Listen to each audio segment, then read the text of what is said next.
Happy birthday sa'yo. Masaya ka ba today?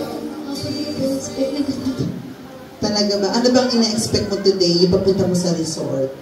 Yung diretso swimming ka na agad, gano'n? Kala ko ba simple?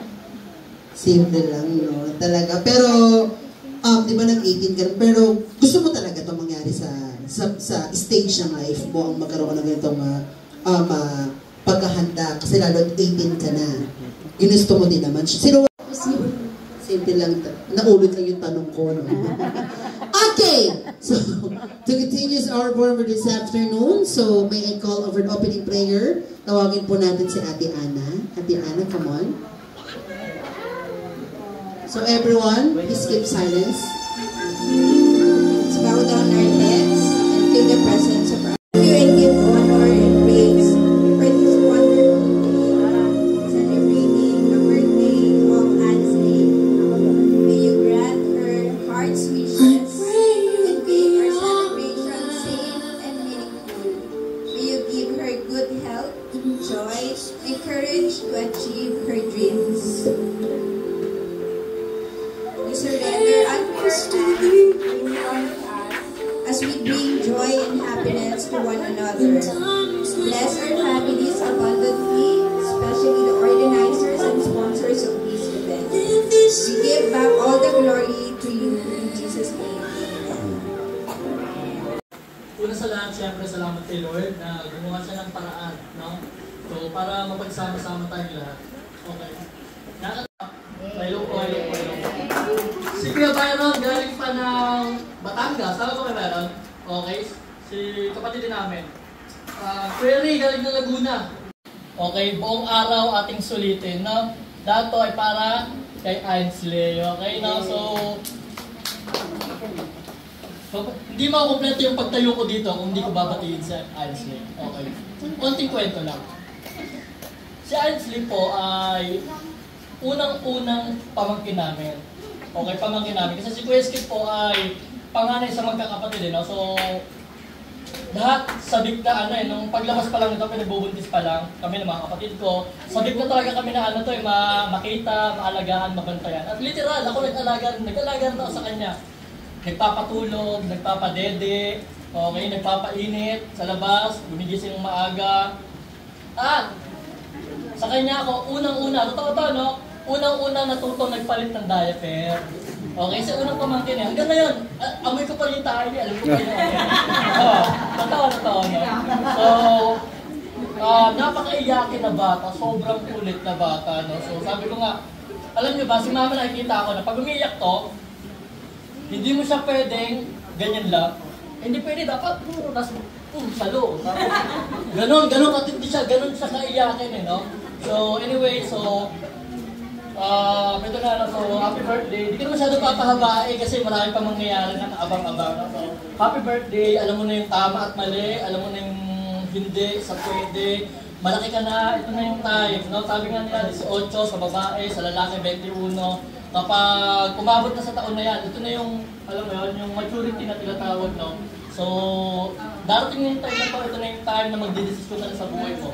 Okay, so hindi ka man namin, totoo to, no? Hindi namin nakasama masyado si Ainsley kasi si Ainsley ay medyo lumayo. Pero ilang taon, no? Mula bata sa amin talaga siya lumaki. Si Ainsley ay nag-stay sa Nueva Ecija. Ganun pa man, nababantayan namin, no? Kahit pa paano may time na tumitingin sa FB. Totoo, mabait na bata, nag-aaral ng maayos. At ako, sigurado ako sa sarili ko na may marating sa buhay mo, pagpatuloy mo na yung pag-aaral mo, no? Ikaw na bahala, kaya mo na yan, kung may boyfriend man. Sa ngayon, normal lang na magka-ganyan, no? Inspirasyon nga, sabi nga nila, no? So, ganoon pa man, sana mag-isip-isip kung ano yung mga dapat, tapusin muna yung pag-aaral, no? So, ayun siguro yung pinaka mahalaga sa lahat, no? So, yun na nga, guys, tapusin ko na po para medyo mapabilis tayo. Si Kuya, para alam mo, no? Alam mo naman siguro, no? Si Ate Tin, si Kuya, ang utak ng lahat ng ito. Okay, so nakakalungkot man na hindi natin makakasama si Kuya, no? Pero nandito yung presensya niya. Parang patay na siya. Nandito yung presensya niya, no? Nandito yung presensya ni Kuya, no? Isang magandang message para sa iyo, no? So, ito, pakinggan mo. Happy birthday, Ainsley. I love you.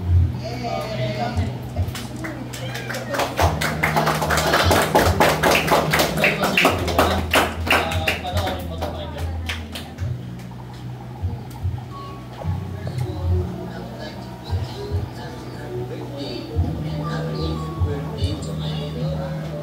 Princess of the love of my life, maligayang panahon sa iyo, anak. And it's been a while.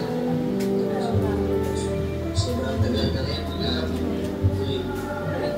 mayakap at nakasama kita. Sobrang miss na rin naman. For all those times, palagi ko pinagkara sa iyo, kaligtasan, kaligayahan, pagkakabalik sa iyo. Ngayon, ito ka na, sa kanal bed ako na dalaga. Sobrang nakaka-proud na ayan ka na ngayon. Pero, hindi ko ma-explain yung nararamdaman ko ngayon. Kasi parang magkahalong masaya ako kasi ayan ka na ngayon. Yung dati kong baby, ayan, dalaga na. Sobrang saya ko sa lahat ng mga achievements ko. Nakikita ko sa iyo ngayon. Sobrang saya ko yun. Sobrang proud ko. Kasi wala ako dyan. Hindi kita magsama sa araw na mahalaga sa buhay. Pero kahit gano'n pa man, sana enjoy ka lang dyan. Enjoy mo yung araw. Huwag mo alalahanin na kahit nalayo ka tayo. Basta laging nag-iisipin na ginagawa ko na para sa future mo at na kahit nalayo tayo, ano naman natin, iba lang sa future mo, nasa isip mo. Ikaw palagi. Kaya nga sabi ko, kung nagpapalaro ako ng mga gusto mong pitato, hindi ko na lagi sa kamahan ng makinig at mag-advise. Wish ko lang ngayon sa birthday mo na ito na sana mas maging matatag ka pa, mas maging strong ka. Kasi halimbawa mo yung tunay naman ng buhay mo, mas marami ka may encounter ng mga problems and trials. So, be strong, anak. Okay? And sana palagi maging center pa rin sila sa lahat ng mga decisions mo. Huwag mo makalimutan pa rin si Lord. Kasi na palagi, makinig na pa rin sa lahat ng mga namamanang sa iyo. And wish ko na sana itong darating na pag-aaral ngayon, darating mo sa university, sa college mo, mas mag-aaral ka ng mabuti. Kasi para sa iyo rin ito, para sa iyo yan. Kaligayahan ko, kaligayahan magulang mo na makapagtapos ka ng college. So, sana mag-aaral ka ng mabuti and nandito naman palagi para sumunod ka sa iyo. Mas kaya namin gagawin namin lahat para sa iyo. Gagawin ko lahat para sa iyo. Supportahan ka na sa lahat ng gusto mo. Mas alam ko na sa iyo kakabuti mo para sa future mo, nandito mo lang sa okay? So, happy 18th birthday na. And miss ka na ni Papa. Hopefully soon, mayroon talaga. And enjoy your day. Happy birthday. Happy 18th birthday. I love you so much, Nice Day. I miss you. Walang po kayo madal everyone. Grabe naman yung mensahe ng daddy niya from Dubai. Nasa Dubai ba tama? Nasa Dubai, grabe. Yung alam... Hi Ainsley! First of all, I would like to greet you a happy birthday and happy 18th birthday to my daughter, to my princess, and to the love of my life. And maligayang araw sa iyo, anak. And ayun, it's been a while. So, sobrang tagal na rin mula nung huling nayakap at nakasama kita. Sobrang miss na kita, anak. For all those times, palagi kong pinagdarasal yung kaligtasan mo, kaligayahan mo at tagumpay mo sa buhay. Ngayon, eto ka na. Isa ka ng ganap na dalaga. Sobrang nakaka-proud na ayan ka na ngayon. Pero, hindi ko ma-explain yung nararamdaman ko ngayon. Kasi parang magkahalong saya at lungkot. Masaya ako kasi ayan ka na ngayon. Yung dati kong baby, ngayon, ayan, dalaga na. So, sobrang saya ko sa lahat ng mga achievements mo, kung ano yung mga nakikita ko sa iyo ngayon. Sobrang saya ko and sobrang proud din ako. Malungkot kasi wala ako dyan. Hindi kita makasama sa araw na mahalaga sa buhay mo. Pero kahit ganun pa man, sana enjoy ka lang dyan. Enjoy mo yung araw mo. Huwag mong alalahanin na kahit na magkalayo tayo, basta lagi mo lang iisipin na yung ginagawa ko itong lahat para sa iyo, para sa future mo, at na kahit na magkalayo tayo, alam mo naman na dito ka lang sa puso ko, nasa isip ko, ikaw palagi. Kaya nga sabi ko, kung may problema ka, kung ano man yung mga gusto mong itanong, andito na lagi si Papa, handang makinig at handang mag-advise sa'yo. Okay?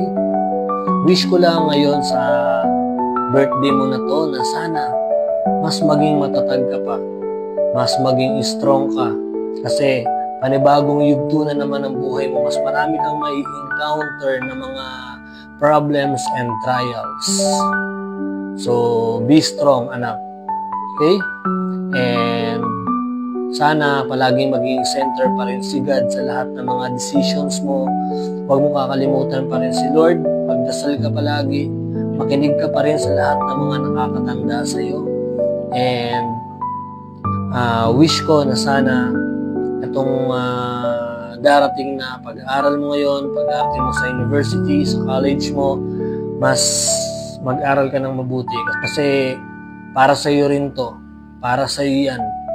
Kaligayahan ko, kaligayahan namin ng mga magulang mo na makapagtapos ka ng college.